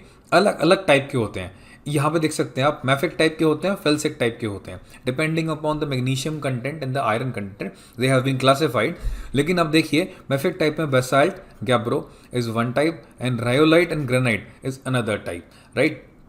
अब ये हमने देखा कि इसके फीचर्स के बारे में बात करें तो दीज आर क्रिस्टलाइन टाइप के होते हैं, कोई फॉसिल नहीं होता क्योंकि इतने गर्म मैग्मा से ठंडे होकर बनते हैं, there is no scope left for any of the fossil. और क्योंकि क्रिस्टलाइन है, क्रिस्टल्स आपस में ऐसे अटैच्ड हैं कि उनके बीच में कोई भी गैप नहीं है, there is no gap in between. अगर गैप बीच में नहीं रहेगा तो बीच में कोई भी percolation of the water is not at all possible. इसीलिए अगर वाटर नहीं जा रहा अंदर, मान लीजिए ये एक रॉक टाइप है, इसके बीच में अगर गैप रह जाता है तो यहाँ पे क्या होगा, यहाँ पे वाटर जाएगा, अगर वाटर जाएगा साथ में ऑक्सीजन होगा तो फिर क्या होगा, ऑक्सीडेशन होगा, ऑक्सीडेशन होगा तो रिएक्शन होगा, केमिकल रिएक्शन होगा, तो रिएक्शन की वजह से पिटिंग होगी, कुछ रॉक का हिस्सा टूट सकता है, निकल सकता है, वो सब इसमें नहीं होगा। इसीलिए केमिकल वेदरिंग से ये सारे के सारे रॉक्स क्या हैं, ये अनअफेक्टेड रहते हैं, राइट। तो इग्नियस रॉक्स थोड़े से हम बोल सकते हैं कि इम्यून रहते हैं with respect to the external kind of the processes which may harm the rocks, right. तो यहाँ पे हम देख सकते हैं जो हमने बात करी है थोड़ी देर पहले कि मैग्मा इनका सोर्स होता है। ये देखिए जो मैग्मा है ना, ये हॉट मैग्मा जब ये बाहर निकल जाता है यहाँ पे तो एक्सट्रूसिव फॉर्म ऑफ रॉक्स बनती हैं and when inside only it forms the rock, that is known as intrusive kind of the rock, right. तो अभी जो मैग्मा है इसके अंदर बेसिकली है क्या, हम जान चुके हैं कि मैग्मा के अंदर एक तो मोल्टन रॉक्स हैं, ठीक है, मोल्टन रॉक्स के साथ कुछ साथ में गैसेज हैं और it is a mixture of solids also, कुछ कुछ सॉलिड्स भी होते हैं जो पार्शियली मेल्टेड हैं, सेमी प्लास्टिक फॉर्म में है। तो एक कॉम्बिनेशन होता है। जब ये मोल्टन मैग्मा बिल्कुल यहाँ से अंदर जाकर के यहाँ कहीं सेटल होता है तो इस पूरे प्रोसेस को हम प्लूटोनिज्म बोलते हैं, राइट। और जब ये बाहर की तरफ निकल के इरप्शन करता है तो हम इसे इरप्शन बोलते हैं, दैट इज वोल्केनिक इरप्शन, एक टर्म यूज करते हैं हम लोग। जब अंदर है तो we call it as a magma, जब बाहर है तो we call it as lava. That is why after volcanic eruption there is a term used for this, that is lava which comes after the eruption of a volcano, right. तो intrusive क्या है, अगर earth crust के below ही solidify हो जाता है, अंदर ही सरफेस के रह जाता है सराउंडेड बाय अदर रॉक्स तो हम उसे इंट्रूसिव बोलते हैं। लेकिन अगर बाहर हो रहा है तो एक्सट्रूसिव। अगर यहाँ देखेंगे, देखिए यहीं सॉलिडिफाई होता है, आसपास अलग अलग रॉक्स हैं तो इसे हम बोल सकते हैं इंट्रूसिव। जबकि अगर यहाँ बाहर आकर के सॉलिडिफाई हो रहा है तो इसे हम बोलते हैं एक्सट्रूसिव, राइट। तो इस तरीके से हम डिफाइन करते हैं इग्नियस रॉक को। कौन कौन से एग्जाम्पल हैं, ग्रेनाइट है, डायोराइट है, राइट, एंड गैब्रोस है। ये कुछ इग्नियस रॉक्स के हमने एग्जाम्पल देखे यहाँ पे। सिमिलरली फर्दर अगर और टाइप्स देखें यहाँ पे, that is peridotite, rhyolite, andesite, basalt, komatiite, diabase. ये याद करने की ज़रूरत नहीं है, बट एक बार नज़र मार लीजिए ताकि ध्यान में रह जाए कि हाँ कौन सी कैटेगरी, थोड़े अटपटे से हैं तो इग्नियस रॉक की कैटेगरी में फॉल करते हैं, राइट। तो फर्दर अगर हम देखें प्लूटोनिक, हाइपोबेसल, बैथोलिथ, लैकोलिथ, इनको इन डिफरेंट कैटेगरी में किया। मतलब क्या है, प्लूटोनिक के बारे में हमने सीखा जो बहुत डीप जाकर के बन रहे हैं, दैट इज द प्लूटोनिक। सब वॉल्केनिक की बात करेंगे तो जो अर्थ क्रस्ट है उसके थोड़ा सा अबव जा करके जो डिस्टिंक्ट स्ट्रक्चरल कैरेक्टरिस्टिक ऑब्टेन कर रहे हैं उस जोन में जो रॉक्स बन रहे हैं सब वॉल्केनिक बोलते हैं। बैथोलिथ्स की बात करेंगे तो बिल्कुल डीप जा करके, अगर ये वॉल्केनिक एरिया है तो यहाँ पे इस एरिया में जा करके जो रॉक्स बनेंगे बिल्कुल बॉटम पे इसके, उन्हें हम बैथोलिथ बोलते हैं। एंड लैकोलिथ्स की बात करें तो in this volcanic region only if you see there are further layers and in those layers if rocks gets formed because of the cooling down of the magma, इनके बीच में, तब हम बोल सकते हैं लैकोलिथ्स उनको, राइट। तो प्लूटोनिक बिल्कुल डेप्थ में, सब वॉल्केनिक क्रस्ट से थोड़ा सा अबव। बैथोलिथ्स की बात करें तो ग्रेटर डेप्थ, एंड एकदम एट द बॉटम लैकोलिथ एक इंजेक्ट हो जाते हैं सेडिमेंट्स के बीच में और वहाँ पे जा करके बनाते हैं अपने आप को।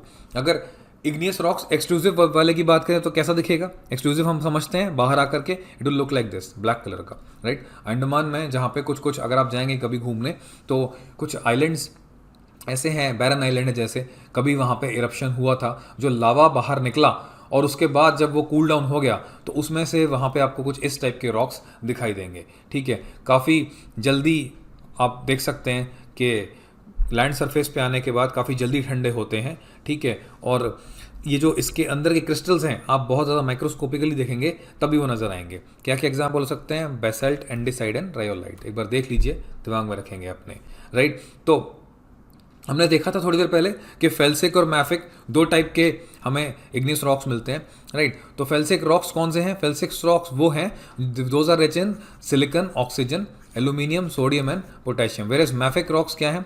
विच is rich in magnesium and iron.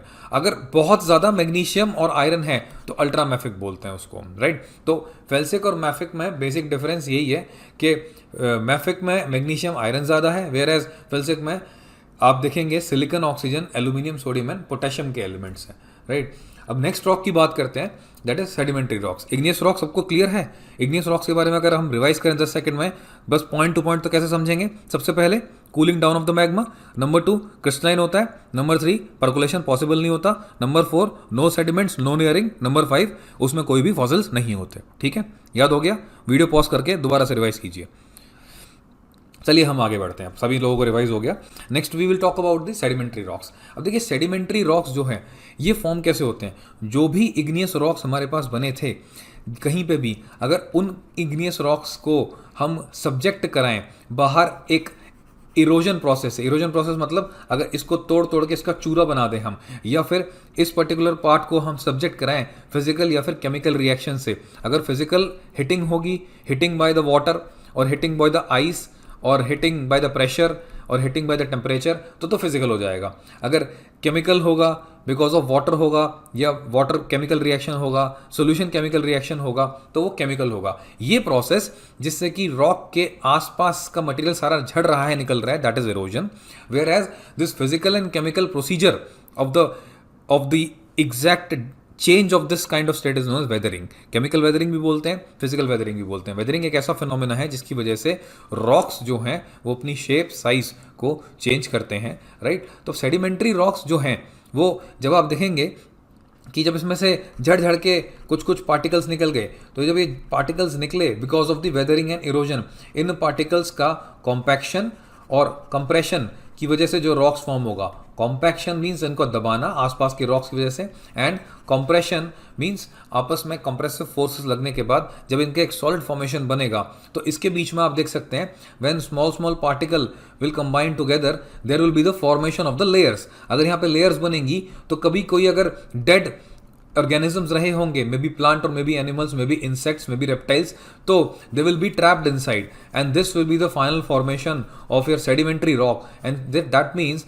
Sedimentary rocks के बीच में लेयर्स हैं, नंबर 1। नंबर 2, सेडिमेंट्री रॉक्स के अंदर लेयर्स के साथ साथ फॉसिल्स भी तो हैं, that means not only layers but also fossils. तो फिर इतना इंपॉर्टेंट क्यों है सेडिमेंट्री रॉक्स को पढ़ना? क्योंकि क्या यहाँ पे फॉसिल्स हैं, अगर हम सेडिमेंट्री रॉक्स को एनालाइज करते हैं तो we can tell about the age, record of the ancient landscapes, कि क्लाइमेट कैसा रहा होगा उस टाइम के फॉसिल्स अगर हमको मिलते हैं तो वी कैन टेल अबाउट उस टाइम के दैट वाज आइस एज और there was warming and what was the climate, how the mountain type at that time existed. तो इस सब चीज़ों के बारे में geographers can make an idea, and even they made it by analysing the sedimentary rocks only. They told that there were this kind of fossil and this kind of fossil existed these many years ago. तो एक geological history का evidence हमको मिलता है, ठीक है। Fossils अगर हम बात करें जो एबंडेंस में सेडिमेंट्री रॉक्स में, वो 600 मिलियन ईयर्स यंगर हैं, ठीक है। और ये इवोल्यूशन लाइफ का मतलब जो भी लाइफ उस मिली है उस टाइम पे, उसका एविडेंस दिया जाता है सेडिमेंट्री रॉक्स के द्वारा। ज्योग्राफर्स ने जब एनालाइज किया इन रॉक्स को तो समझ में आया कि लाइफ एग्जिस्ट करती थी, और लाइफ में किस तरह की लाइफ एग्जिस्ट करती थी ये भी समझ में आया, राइट। तो सेडिमेंट्री रॉक्स के फीचर्स की अगर हम बात करें तो दो फीचर्स हमने डिस्कस किए। फर्स्ट इज लेयर्स होंगी, लेयर्स के बीच में फॉसिल्स भी ट्रैप रहेंगे, राइट। और जो सेडिमेंट्री रॉक के फॉर्मेशन का पूरा प्रोसेस है उसे लिथिफिकेशन बोलते हैं। लिथिफिकेशन का प्रोसेस क्या है? सबसे पहले वेदरिंग और इरोजन होगा, उससे कुछ कुछ पार्टिकल्स बनेंगे, उनका कॉम्पैक्शन होगा, और कॉम्पैक्शन के बाद जो रॉक फॉर्म होगा that will B sedimentary rock. इस पूरे प्रोसेस को हम क्या बोलते हैं? Lithification, right. और ये जो रॉक्स हैं ये परमिएबल हैं, ये पोरस हैं। क्यों? हमने देखा कुछ कुछ गैप रहेगा। If some gap is left out then it can be permeated by the liquids and that is by further reaction is possible in sedimentary rocks. आप देख सकते हैं यहाँ पे, इधर देखिए फिगर में कि यहाँ पे ये कुछ जो रॉक टाइप है ये सेडिमेंट्री रॉक टाइप है, राइट। अब इसको बोलते हैं कि हाइड्रोलॉजिकल सिस्टम से भी बन सकता है। भाई हाइड्रोलॉजिकल सिस्टम का मतलब क्या होता है? It means because of the action of the different agents of the erosion. जितने भी एजेंट्स हैं उनकी वजह से जो इरोजन हो रहा है, for example ice can be the agent, glaciers can be the agent, number 2 water can be the agent, number 3 winds can be the agent, right. तो जितने भी ये एजेंट्स हैं one by one, and reverse can be the agent. तो because of these agents जो भी process, जो भी अटैक हो रहा है रॉक के ऊपर, उसकी वजह से जो रॉक्स बन रहे हैं उसको हम बोलते हैं हाइड्रोलॉजिकल सिस्टम। तो लेयर्स हैं, फॉसिल्स भी हैं, एंड लिथिफिकेशन प्रोसेस से बनते हैं, permeable and porous, and because of the hydrological system, right. ध्यान रखेंगे इस वर्ड को भाई सभी लोग, ठीक है। अगर इसके टाइप की बात करें, एग्जाम्पल डिस्कस करें, तो there is 3 types, clastic, organic and chemical. Chemical में dolomite, rock salt, gypsum. Dolomite जो है it is used in your iron and steel industry, right. Gypsum POP हम लोग बनाते हैं, plaster of Paris. Then limestone chalk, you know it's a basic use in the laboratories as well as in the chemical industries. Then clastic में clay stone, mud stone, conglomerate, siltstone, sandstone. देखिए इन सबको ना आप एक बार देख लीजिए, इनको रटने की जरूरत नहीं है, ज़्यादा टाइम इनमें आपको इन्वेस्ट नहीं करना। अभी हम क्वेश्चन देख लेते हैं, पता लग जाएगा what kind of questions UPSC generally asking. The third type of rock is metamorphic rock. देखिए whenever there is a application of the pressure, temperature and because of the chemical action, जब ये तीनों एक साथ लगते हैं, अगर हम एक रॉक टाइप लें जनरल, अभी मैं उसका नाम नहीं लूंगा, बाद में देखेंगे कैसे। एक रॉक टाइप है, if you apply the pressure, apply the heat because of its temperature act, and then at the same time chemical action is also taking place. So because of the combo of these process, that is temperature, pressure plus chemical reaction, इनकी वजह से जो भी rock formation होगा उसे हम बोलते हैं मेटामॉर्फिक रॉक। क्यों? जब इतने सारे इसमें फिनोमिना लगेंगे कि प्रेशर भी आप उसमें दे रहे हैं, high temperature is also there, and then chemical reaction is there, then there occurs a complete change in the form of the rock, and because of the complete change in the form of the rock there occurs a metamorphosis of the rock, and that is why the name of the rocks is metamorphic rock. complete change हो जाता है। for example schist, gneiss, slate, quartzite, marble and granite। ये अगर complete metamorphic बन रहे हैं, complete change बिल्कुल कर रहे हैं, तो प्रेशर और टेम्परेचर इनमें एक्ट करना चाहिए। इनका टेक्सचर काफ़ी स्मूथ होता है क्योंकि रिफाइंड हो जाते हैं, जब इतना हाई टेम्परेचर पे बनते हैं तो काफ़ी रिफाइनमेंट हो जाती है, इसलिए स्मूथ टेक्सचर होता है। कभी कभी लेयर्स भी मिलती हैं, अगर लेयर्स हैं तो कभी कभी rarely they can contain fossil also, अगर लेयर्स नहीं है तो फॉसिल भी इसमें नहीं रहेंगे, right. And one of the notable point is कि ये एसिड के साथ रिएक्ट करते हैं। हमने देखा था इग्नियस रॉक्स बहुत ही कम रिएक्टिव होते हैं, और इग्नियस रॉक्स में लेयर्स भी नहीं होती, and they cannot allow the water to be percolated, where metamorphic rocks जो हैं वो एसिड से रिएक्ट कर जाते हैं, राइट। मेटामॉर्फिक रॉक्स में ही फर्दर अगर क्लासिफिकेशन देखेंगे तो देखिए 2 बेसिक टाइप से इसको क्लासिफाई किया गया है, one is foliated, one is non foliated. Foliation का मतलब क्या होता है? देखिए जब बैंडेड लेयर अपीयरेंस होती है ना, उसे आप फोलिएशन बोलते हैं। यहाँ देखिए, इधर ध्यान देंगे सभी लोग फिगर में, फोलिएटेड में देखिए grey and then little light and then dark grey and then light grey, this is a foliation. Layer by layer जब ये बन रहा है, ठीक है, इसका मतलब क्या हुआ होगा? हीट मेल्ट, और जब लेयरिंग अपीयरेंस होती है तो जब हीट और डायरेक्टेड प्रेशर कहीं पे लगा है कहीं पे नहीं लगा, और या फिर 1 बाय 1 लगा है, उसकी वजह से कुछ लेयर फॉर्मेशन होती हैं। That is why this metamorphic rocks has a foliated form. और नॉन फोलिएटेड क्या है? जिसमें कोई लेयरिंग नहीं है, ये बस एक रैंडमली डिस्ट्रीब्यूटेड है। लेकिन ऐसा भी नहीं इग्नियस की तरह है, क्रिस्टलाइन भी नहीं बोल सकते हम इसको, राइट। तो इसकी अलग फॉर्म है। तो मेटामॉर्फिक रॉक को 10 सेकंड में कैसे रिवाइज करेंगे हम लोग? सबसे पहले because of the pressure, temperature and chemical reaction. Secondly rarely fossil में हैपन, रेयरली लेयरिंग में भी there, but the best part is not best, notable part is that they react with the acid. Acid से ये react करते हैं क्योंकि ये बहुत ज़्यादा हीट से बनते हैं, इस वजह से काफ़ी स्मूथ भी होते हैं टेक्सचर में, फोलिएटेड भी हो सकते हैं एंड नॉन फोलिएटेड भी हो सकते हैं। अब देखिए, मैंने बोला था कि हम पहले तीनों रॉक्स को जान लेते हैं, फिर देखते हैं कि एक दूसरे की फॉर्म में कैसे कन्वर्ट होंगे। चलिए रॉक साइकिल पे बात करते हैं। हमने स्टार्टिंग में ही बात करी कि जो रॉक्स हैं they are never at the same composition at all the time. भाई हो भी नहीं सकता ना, बिकॉज हर रॉक को सब्जेक्ट कर रहे हैं किसी न किसी एक्सटर्नल कंडीशन से, sometime weathering, sometime compaction, sometime heat, sometime pressure. तो because of all these external agents there will definitely be action upon the rock, और जिसकी वजह से रॉक का जो फेज है, जो उसका आउटलुक है और जो कंपोजिशन है वो क्या होगा, चेंज होगा। फॉर एग्जांपल सबसे पहले देखिए मैग्मा था, मैग्मा को आपने क्या किया, कूल कर दिया, तो कौन सा रॉक बना बताइए ज़रा सोच के, इग्नियस रॉक बनेगा। अब इग्नियस रॉक का वेदरिंग होता है, इरोजन होता है। जब वेदरिंग होगा, इरोजन होगा, तो उसकी वजह से क्या बनेंगे, सेडिमेंट्स। हमने देखा था चूरा चूरा बनता है, right. This small small nodules are form. जब ये छोटे छोटे चूरे बन जाते हैं, इसका कॉम्पैक्शन और सीमेंटेशन होगा with compression forces, it will become sedimentary rock, जिसके बीच में क्या होंगे, जिसके बीच में लेयरिंग होगी और वहाँ पे फॉसिल भी होंगे, राइट। सेडिमेंट्री रॉक को ही अगर हम हीट और प्रेशर और केमिकल रिएक्शन के साथ सब्जेक्ट करते हैं, that means temperature, pressure and chemical reaction, तो वो क्या हो जाएगा, उसका कंप्लीटली मेटामॉर्फिज्म हो जाएगा। अगर मेटामॉर्फिज्म होगा तो मेटामॉर्फिज्म से कौन सा रॉक बनता है, मेटामॉर्फिक रॉक। इसका भी फिर से क्या कर दीजिए आप, weathering and erosion. Weathering erosion करेंगे तो फिर से क्या हो जाएंगे, सेडिमेंट्स। उसका कॉम्पैक्शन करेंगे तो क्या बनेगा, सेडिमेंट्री रॉक बनेगा। अगर मेटामॉर्फिक रॉक को आप मेल्टिंग कर देते हैं, if metamorphic rock goes down and mixes with the hot magma, that magma will further increase the temperature of the metamorphic rock and melt it again, and that will mix it in the magma itself, और magma जब cool होगा तो क्या बनेगा, igneous rock. So this is how your rock cycle work. अगर 10 second में rock cycle को देखें तो मैग्मा से बनेगा igneous rock, कूलिंग से igneous rock का फटाफट से क्या कर देंगे, वेदरिंग कर देंगे, इरोजन कर देंगे। वेदरिंग इरोजन करने के बाद सेडिमेंट को कॉम्पैक्ट कंप्रेस करेंगे तो क्या बन जाएगा, सेडिमेंट्री रॉक बन जाएगा। सेडिमेंट्री रॉक में प्रेशर टेम्परेचर लगाओगे तो क्या बनेगा, with chemical reaction it will B metamorphic rock. तो मेटामॉर्फिक बनने के लिए प्रेशर टेम्परेचर केमिकल, इग्नियस बनने के लिए मैग्मा का कूलिंग, और सेडिमेंट्री रॉक बनने के लिए, सेडिमेंट्स बनने के लिए ये पहले क्या होगा, पहले होगा वेदरिंग, इरोजन एंड देन फिर क्या होगा, कॉम्पैक्शन एंड सीमेंटेशन, राइट। इस तरीके से तीन सभी रॉक सिस्टम को हमने समझा। यूपीएससी क्वेश्चन पूछती है रॉक सिस्टम से, क्वेश्चन आया हुआ है, देखिए कैसे क्वेश्चन हम समझ लेते हैं। This is the question. Video pause करके एक बार क्वेश्चन को सॉल्व करेंगे सभी लोग। सॉल्व कर लिया सभी ने, देखें ज़रा इसका क्या आंसर होना चाहिए, ज़रा बताइए क्या सोचा है आपने। बिल्कुल ठीक सोचा है। मैं एक बार देख लेता हूँ कि हम मेरा सही है कि नहीं है। Consider the following statements about sedimentary rocks. Sedimentary rocks are formed at the earth surface by hydrological system.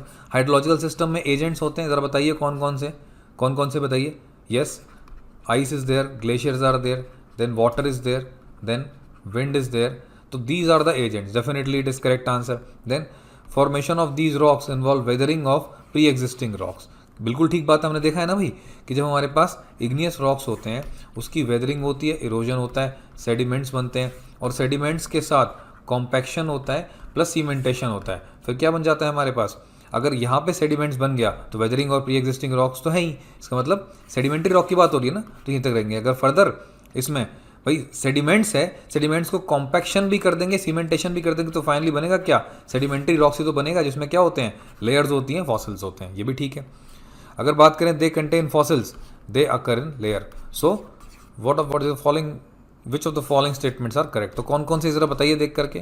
D बोल सकते हैं इसका करेक्ट आंसर, तो बिल्कुल सही सोचा आपने, डी इसका सही आंसर है, ठीक। तो अगर मेटामॉर्फिक रॉक्स की बात करें तो मेटामॉर्फिक रॉक्स के जो टाइप्स हैं वो दे रखे हैं यहाँ पे। आप एक बार जस्ट देख सकते हैं कि अगर इग्नियस रॉक है मेटामॉर्फिक रॉक, तो ओरिजिनली ग्रेनाइट रहा होगा जो ग्नीस में कन्वर्ट हुआ होगा, बिकॉज ऑफ दी क्या क्या लगता है, because of the pressure temperature that is heat and then chemical reaction.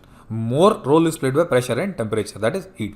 Further basalt है तो बेसाल्ट हॉर्नब्लेंड में कन्वर्ट होता है, कोल ग्रेफाइट कोल में कन्वर्ट होता है, sandstone converts into quartzite and shale convert into slate mica, ठीक। तो इस लेक्चर में अगर हम बात करेंगे तो हमने रॉक्स के बारे में बात करी, तीनों रॉक्स को कैसे जोग्राफर ने क्लासिफाई किया, और रॉक्स से पहले हमने देखा कि जोग्राफर ने कैसे पता लगाया कि मिनरल्स भी थे अर्थ के अंदर, डिफरेंट लेयर्स में डिफरेंट अलग अलग तरह का आउटलुक था और मिनरल्स से, और हमने देखा कि सोर्स क्या था सभी का, मैग्मा था। हमने बात करी मैग्नेटिज्म के बारे में एंड मैग्नेटोस्फेयर्स के बारे में, राइट। तो ये सभी चीज़ों के बारे में हमने डिस्कशन किया और क्वेश्चंस भी सॉल्व करे, ठीक है। अब नेक्स्ट लेक्चर में हम लोग बात करेंगे, फर्दर आगे बढ़ाएंगे अपने कंप्लीट जो भी हमारा सिलेबस का पार्ट है। आप लोग दोनों जो लेक्चर 1 और लेक्चर 2 हैं, इन दोनों को रिवाइज करके फिर से आएंगे और फिर से जो आपके डाउट्स होंगे हम लोग डिस्कस करेंगे और क्वेश्चंस सॉल्व करके आएंगे, राइट। जितने भी हम टॉपिक्स पढ़ रहे हैं, साथ साथ कोशिश कीजिए